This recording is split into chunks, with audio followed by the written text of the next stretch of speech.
Welcome back students. तो आज हम अपॉर्चुनिटी फॉर यूथ का पार्ट 2 पढ़ेंगे। ठीक है, फर्स्ट पार्ट में हमने यहाँ पे एंड किया था and before that I wrote my autobiography which again was an attempt to fix myself in the context of the Indian struggle. तो यहाँ पे वो अपनी ऑटोबायोग्राफी की बात करते हैं फर्स्ट टाइम। अब हम पार्ट सेकंड पढ़ना स्टार्ट करते हैं।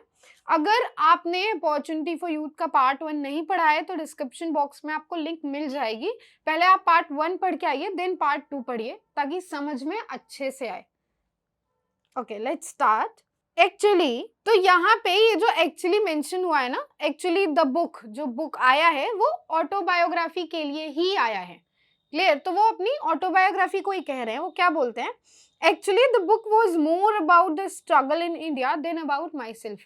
हाँ, मैंने ऑटोबायोग्राफी तो लिखी, बट ऑटोबायोग्राफी में क्या होता है, ऑटोबायोग्राफी में जो राइटर होता है वो अपनी लाइफ के बारे में बताता है, मतलब उसकी पूरी लाइफ के बारे में उस पर लिखा होता है। लेकिन वो क्या कह रहे हैं, वो कह रहे हैं नेहरू जी कि हाँ, जो मेरी ऑटोबायोग्राफी थी वो मैंने तो लिखी थी, लेकिन उसमें इंडिया ने कितना स्ट्रगल किया है और कैसा कैसा स्ट्रगल किया है इसके बारे में ज्यादा लिखा था, मैंने अपने बारे में कम लिखा था, ये कह रहे हैं वो यहाँ पे। Of course I was naturally a kind of central figure from my point of view as everybody is from his point of view.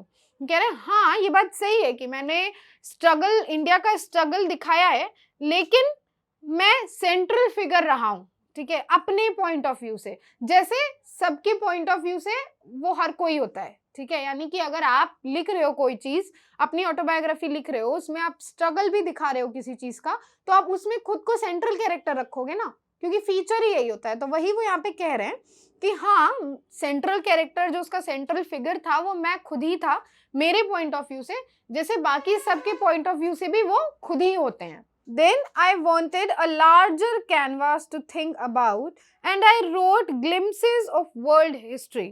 फिर वो ये बोलते हैं कि मैं जो है बड़े प्रोस्पेक्टिव पे सोचना चाह रहा था और मैं पूरी दुनिया की हिस्ट्री के बारे में थोड़ा थोड़ा लिखना चाह रहा था। ग्लिम्सेस का मतलब क्या होता है, पूरा सीन, पूरी स्टोरी ना लिख करके उसके कुछ मेन इंपॉर्टेंट सीन्स को प्रेजेंट करना, दैट इज ग्लिम्स। ठीक है, आई एम नो हिस्टोरियन, मैं हिस्टोरियन नहीं हूं। Perhaps that was as well because there are few historians that I know who can talk intelligently about history. वो क्या बोलते हैं उसके आगे, ये बोलते हैं कि मैं हिस्टोरियन तो नहीं हूं, लेकिन मैं ऐसा कह रहा हूं कि मैं हिस्टोरियन नहीं हूं क्योंकि मैं कुछ हिस्टोरियंस को बहुत वेरी फ्यू, यानी कि बहुत कम, तो less amount of, very less amount of, तो वो यही कह रहे हैं कि मैं कुछ हिस्टोरियंस को जानता हूं जो जिनको हिस्ट्री के बारे में बहुत ज्यादा नॉलेज है। जब बात हिस्ट्री की आती है तो वो बहुत ज्यादा इंटेलिजेंट हैं, उनको बहुत सारी नॉलेज है हिस्ट्री की। They are so full of facts and figures that they are overwhelmed by them. अब वो क्या कह रहे हैं कि वो जो हिस्टोरियंस हैं जिनकी वो बात कर रहे हैं, वो फैक्ट्स और फिगर्स से इतने ज्यादा भरे हुए हैं, यानी उनको इतना ज्यादा मालूम है कि वो खुद को ही बहुत ज्यादा कंसीडर करते हैं, ठीक है, खुद को ही बहुत ज्यादा प्रायोरिटी पे रखते हैं। They are lost in a forest and do not see some obvious things because they are always crawling about in the underwood.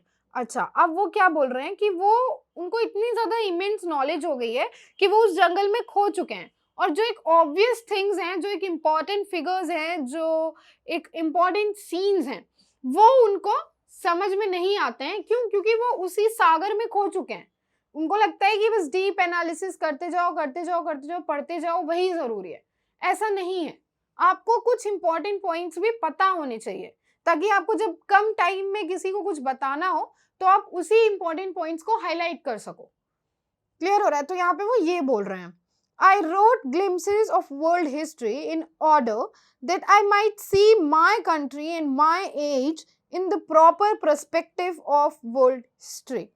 अच्छा, वो कह रहे हैं कि मैंने वर्ल्ड हिस्ट्री के ग्लिम्स उठा करके इसलिए लिखे ताकि मैं अपनी कंट्री को और अपनी एज को उस वर्ल्ड हिस्ट्री की प्रोस्पेक्टिव से देख सकूं कि हम कहाँ स्टैंड कर रहे हैं।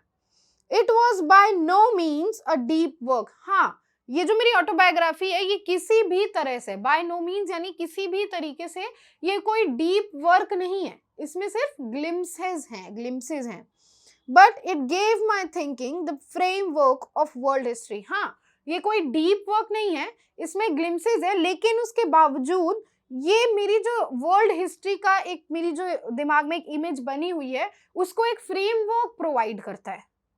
क्या करता है? उसको एक फ्रेमवर्क प्रोवाइड करता है।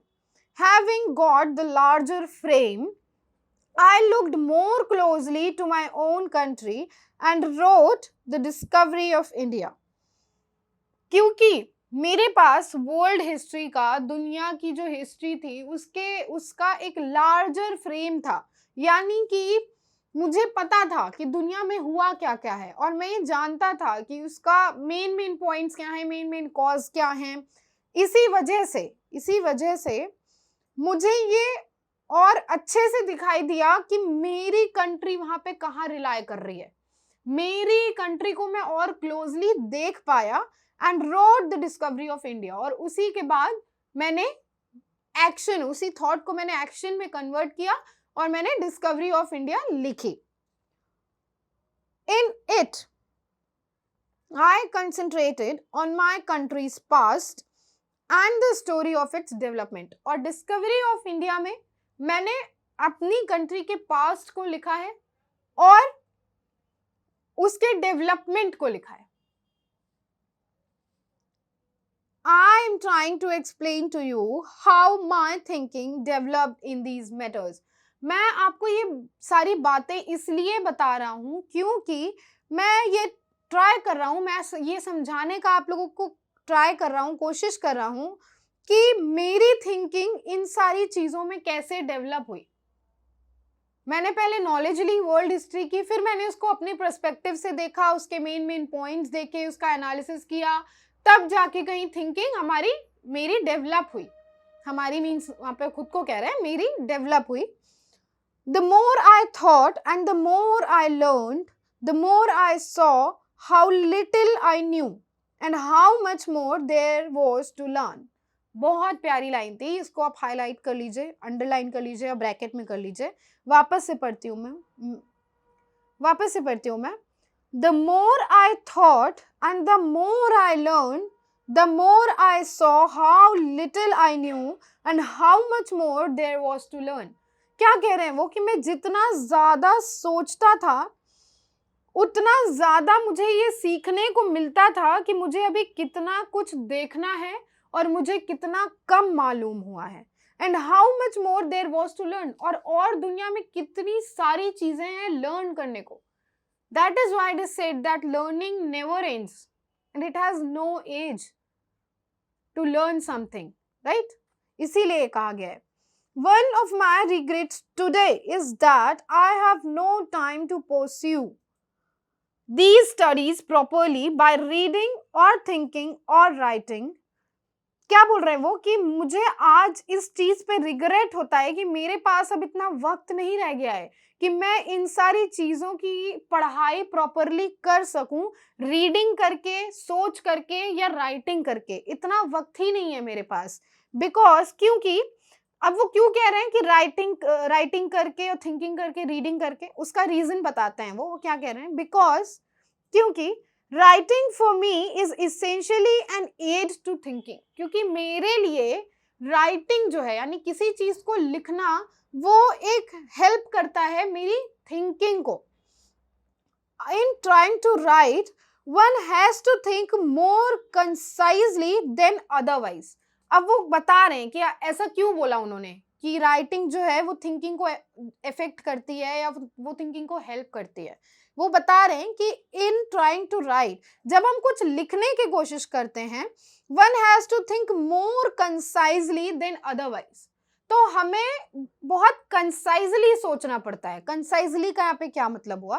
For example, let's take an example. अगर आपको पूछा गया है कि इस प्ले में ये कैरेक्टर है, इस कैरेक्टर की कैरेक्टरिस्टिक्स आपको लिखनी है आंसर में, तो आप पूरी स्टोरी नहीं लिखोगे ना।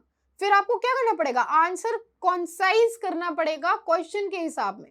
हिसाब से, फिर आप आंसर कंसाइज करके लिखोगे। कंसाइज करके आप उतना ही लिखोगे जितना क्वेश्चन में पूछा गया है, आप पूरी स्टोरी नहीं लिख सकते हो।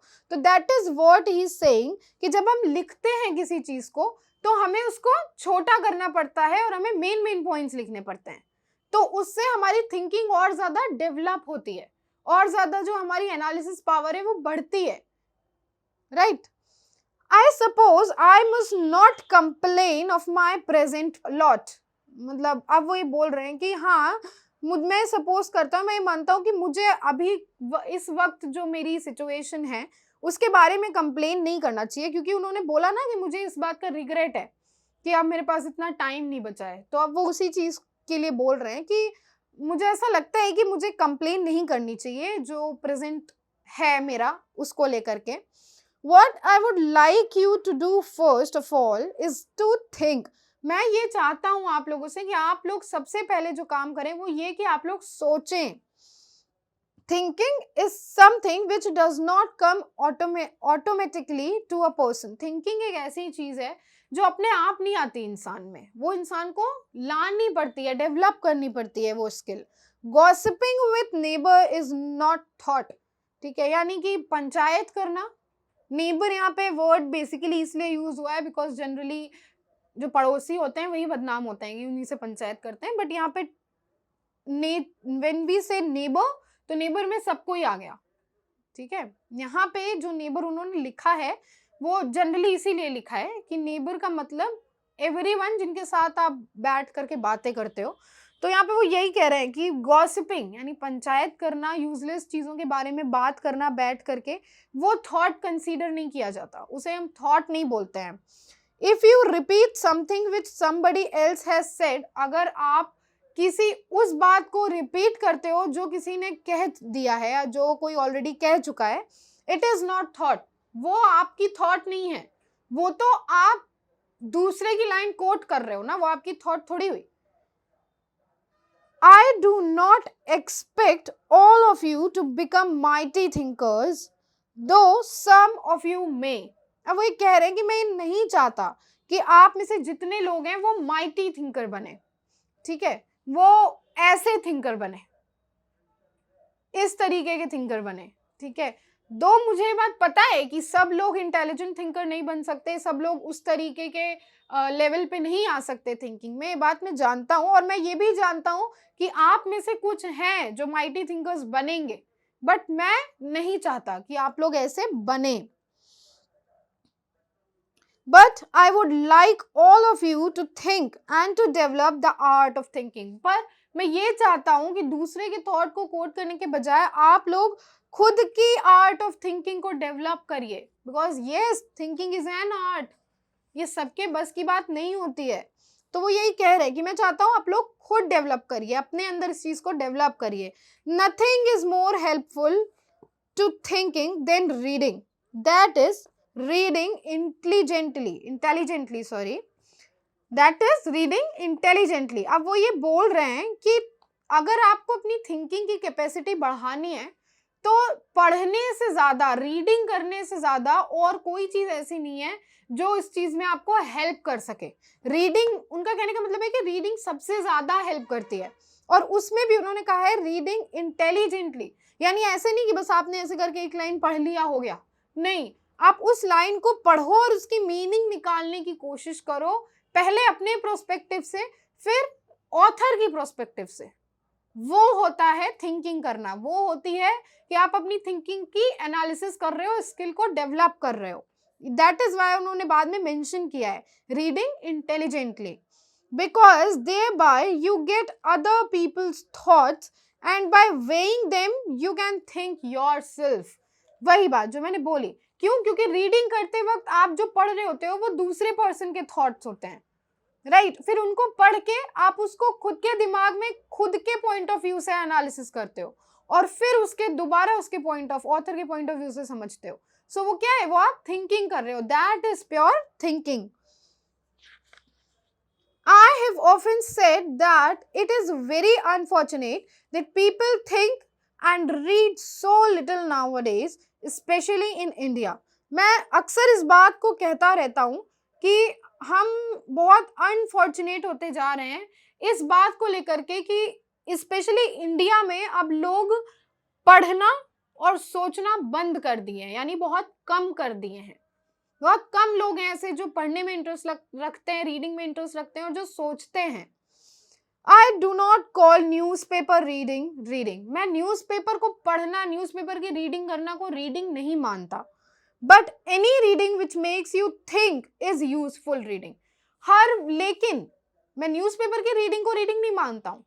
वो रीडिंग है जो जिसको आप पढ़ो और वो आपको सोचने पे मजबूर करे, उसको मैं रीडिंग मानता हूँ। Even if it is a very good novel, भले ही वो कोई अच्छी नॉवेल ही क्यों ना हो। Great novels always make one thing. जो भी अच्छी नॉवेल्स होती है ना, वो आपको सोचने पे जरूर मजबूर करेंगी। And this, yes, indeed, this is true. This is true. Because they are pictures of life painted by great minds. क्यों? क्योंकि वो जिंदगी की वो पिक्चर होती है जो बहुत ही थिंकिंग या थिंकेबल माइंड्स ने डेवलप किया होता है, लिखा होता है, नोट डाउन किया होता है, पेन डाउन किया होता है। ग्रेट माइंड्स यानी ऐसा दिमाग, ऐसे लोग जो सोचते हो अपने सराउंडिंग को लेकर के। If you think about the 5-year plans, you will find what a vital part the engineer plays in them.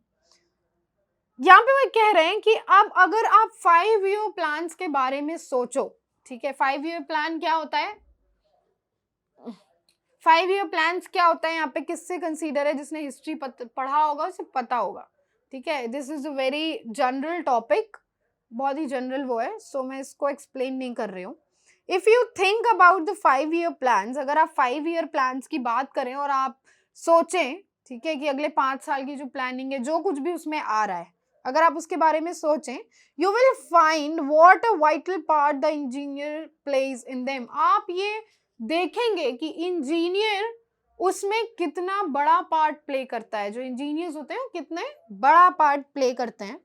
We shall require tens of thousands of engineers and hundreds of thousands of overseers, mechanics and other technicians for our plans.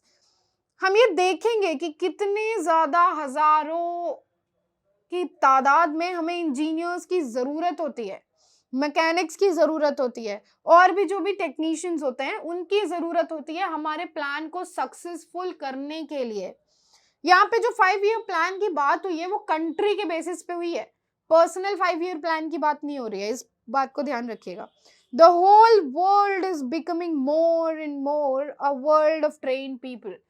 पूरी दुनिया ही ऐसी बन रही है जिसमें ज्यादा से ज्यादा लोग ट्रेंड हैं, मूर्ख नहीं है। They prefer to be trained in a particular field. They need to be train in 2 ways। उन सभी लोगों को 2 तरीके से तैयार करना चाहिए, 2 तरीके से ट्रेन करना चाहिए। They must be trained in mind and have some vision and understanding of the world picture. पहला वो क्या बोलते हैं कि उनको माइंड लेवल के बेसिस पे, मेंटली बेसिस पे ट्रेन करना चाहिए, और उनके पास कोई विजन होना चाहिए, अंडरस्टैंडिंग होनी चाहिए पूरी दुनिया की पिक्चर को लेकर के। यानी कि अगर इंडिया में 5-year प्लान बन रहा है, इंडिया का बन रहा है, तो ऐसा ना हो कि सिर्फ हम इंडिया को ही कंसीडर करके और उसी पे सोचे। नहीं, प्लान हमारा है बट हमें जो फ्रेमवर्क लेना है वो पूरे वर्ल्ड का लेना है, तभी हमारी जो थिंकिंग है वो और ज्यादा ब्रॉड हो पाएगी, हम और ब्रॉड पर्सपेक्टिव पे और बड़ा सोच पाएंगे, क्योंकि हम तब बड़ा देख पाएंगे ना, एनालिसिस कर पाएंगे ना। तो यही वो कह रहे हैं यहाँ पे। Then they must be trained in a particular jobs which they can do well. और फिर उसके बाद उनको उस पर्टिकुलर जॉब में ट्रेन करना चाहिए जिसमें वो अच्छा कर सकते हैं। पहले सबको इक्वली मेंटल बेसिस पे ट्रेन करिए, उसके बाद उनकी पर्टिकुलर जॉब के बेसिस पे उनको ट्रेन करिए। इन 2 तरीके से ट्रेनिंग होनी चाहिए, ऐसा नेहरू जी का कहना है। वेदर इट बी साइंस और इंजीनियरिंग और मेडिसिन और एजुकेशन, कुल मिला के वे कह रहे हैं कि चाहे वो कोई भी फील्ड हो, सभी फील्ड में ऐसा ही होना चाहिए। Such are the skills which will build India. और वही वो स्किल होंगी जो इंडिया को बनाएंगी, डेवलप करेंगी। बिल्ड करेंगी. Frankly, the job of the politician will not build India. Though I speak as a politician. हाँ, मैं अभी यहाँ खड़े होके as a politician बोल रहा हूँ और मैं as a politician ही बोलता हूँ, लेकिन ये सच है और ये मैं बहुत frankly आप लोगों से बता रहा हूँ कि जो job है politician की वो इंडिया को build नहीं करेगी. A politician is a useless person. Sorry, I apologize. इतना काट देना पॉलिटिशियन से यहाँ तक. A politician is a useful person in his own way. जो पॉलिटिशियन होता है वो अपने तरीके से यूजफुल पर्सन होता है कंट्री के लिए. Though it is conceivable that in a perfect society the politician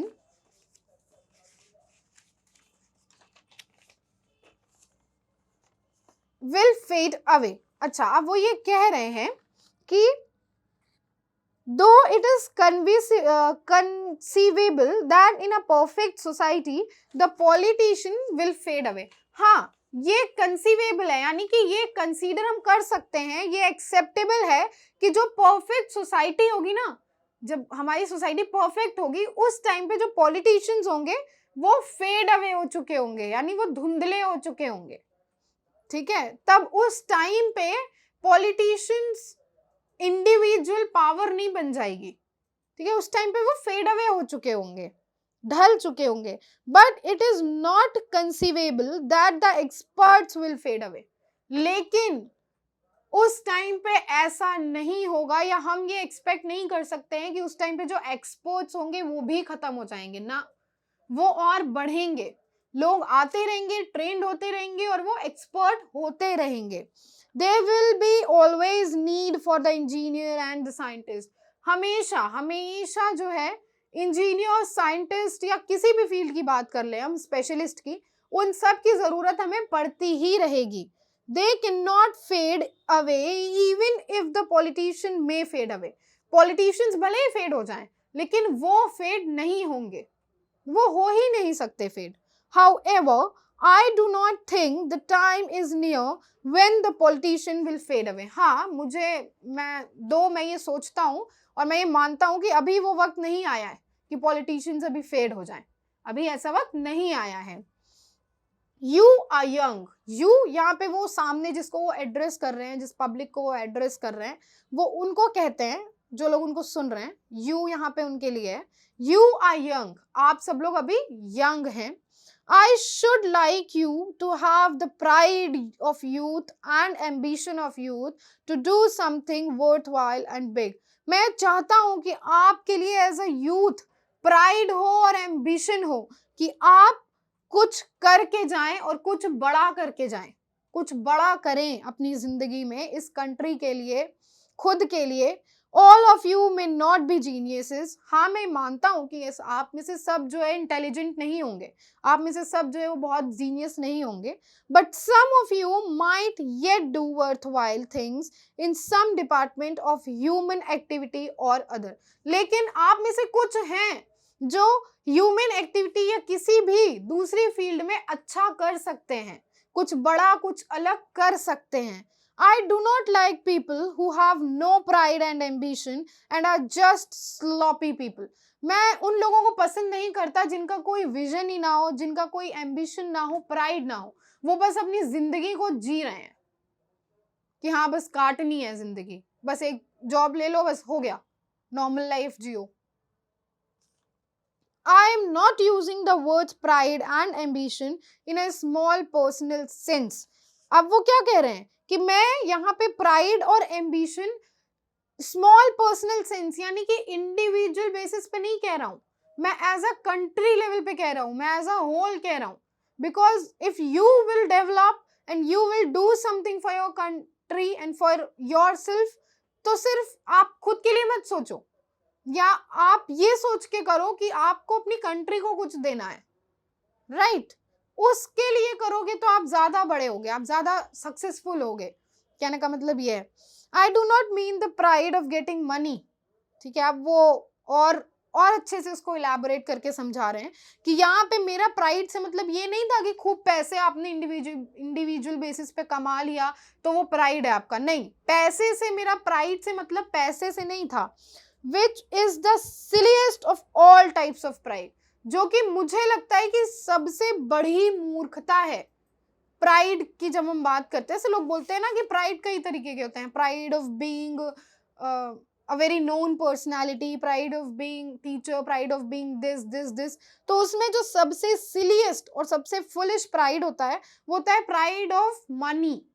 पैसों का घमंड होना सबसे बेकार और सबसे छोटा चीज होती है जो किसी पर्सन में हो सकती है, एंड आपको बहुत मिलेंगे ऐसे आसपास अपने।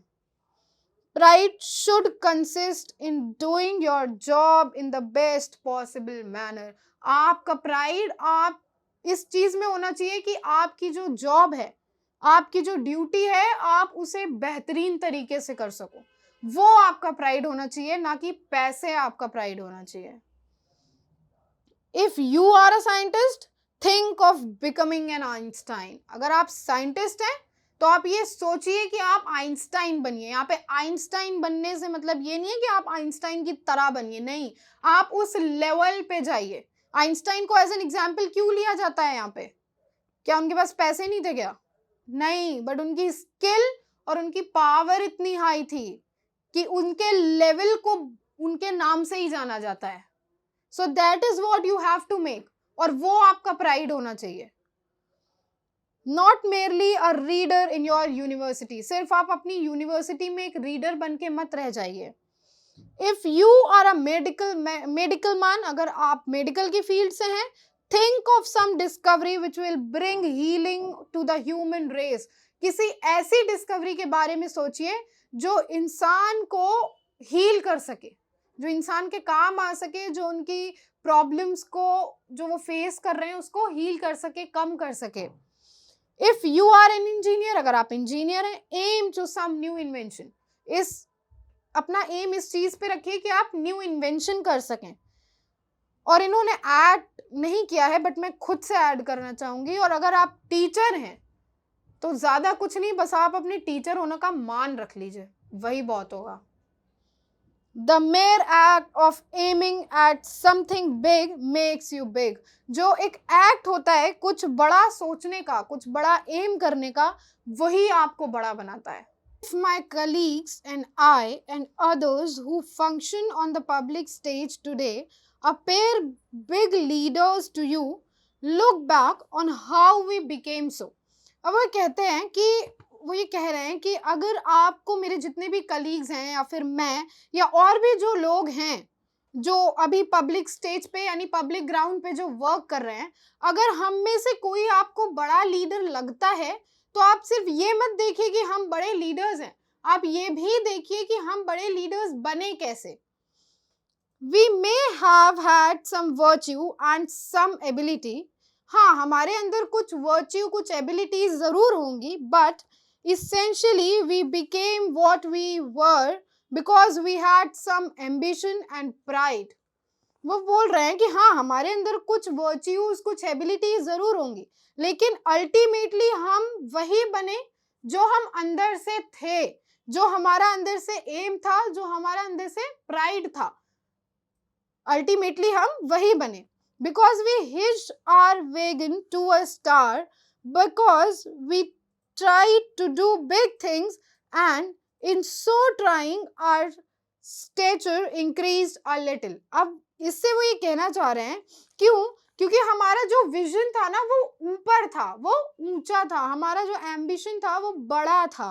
because we tried to do big things, क्योंकि हमने बड़ा करने का सोचा, एंड इन सो ट्राइंग, और उसी बड़े को अचीव करने के लिए जो हम कोशिश करते रहे, बार बार जो हम ट्राई करते रहे, उसी ने हमको हल्का हल्का धीरे धीरे बढ़ाया है और आज हम यहाँ पे हैं। It is not what you say that matters but what you do. ये मैटर नहीं करता कि आप क्या बोल रहे हो, ये मैटर करता है कि आप क्या कर रहे हो। बिकॉज वही चीज जस्टिफाई हो रही है यहाँ पे कि सिर्फ थिंकिंग या सिर्फ एक्शन करना दोनों ही पर्पस सर्व, कोई भी पर्पस सर्व नहीं करते हैं। दोनों का कोऑर्डिनेशन होना जरूरी है, ठीक है। तो आप जो बोलते हो वो मैटर नहीं करता, आप क्या कर रहे हो वो मैटर करता है।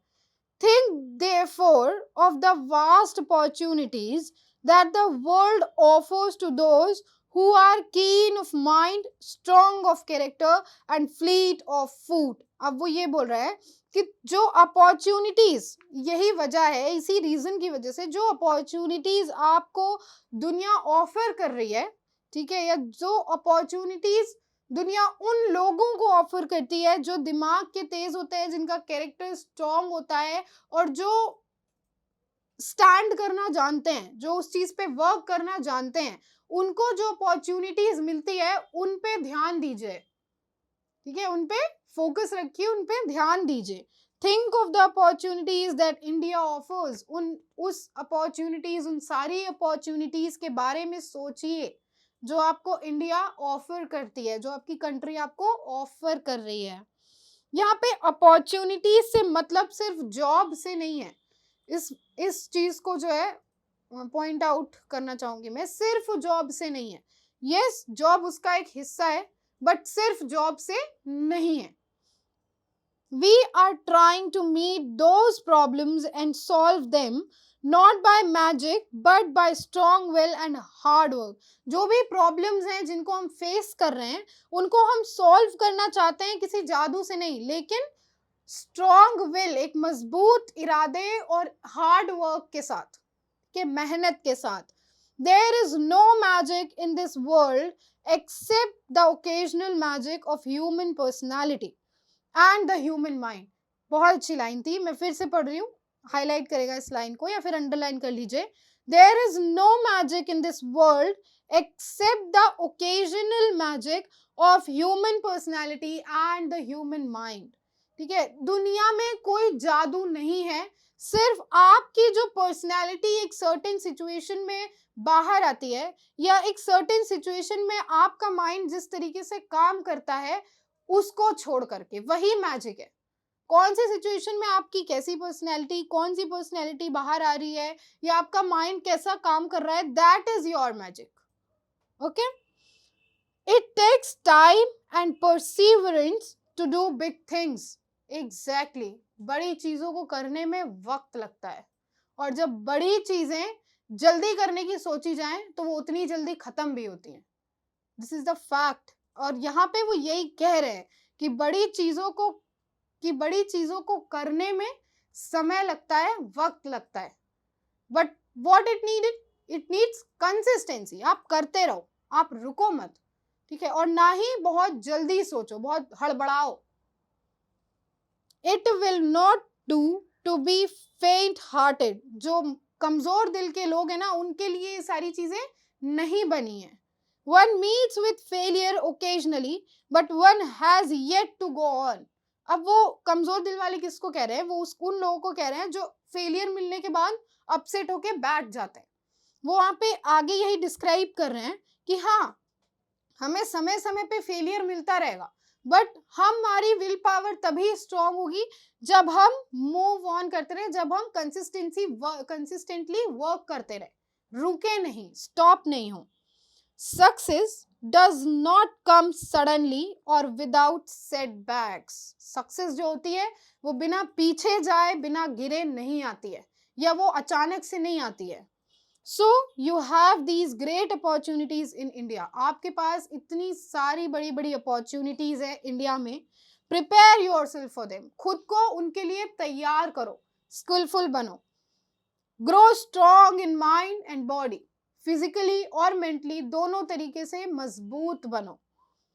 Have that inner urge to do big things and I have no doubt that you will do big things. आप इस चीज की अर्ज तो रखिए कि आप बड़ा कर सकते हैं, और मुझे इस बात पे बिल्कुल भरोसा है, मुझे बिल्कुल भी शक नहीं है कि आप वो बड़ी चीजें कर पाएंगे और कर सकते हैं। ठीक है, basically what thinking and what action and what your personality development of your mind plays in grabbing the opportunities, यहाँ पे उन्होंने यही समझाया है। क्लियर? तो यहाँ पे हमारा पार्ट 2 फिनिश होता है और इसके साथ साथ अपॉर्चुनिटीज फॉर यूथ फिनिश होता है। ओके, सो आई होप आपको समझ में आया होगा। बाकी comment box is yours. Till then keep studying and keep watching this channel. Tata.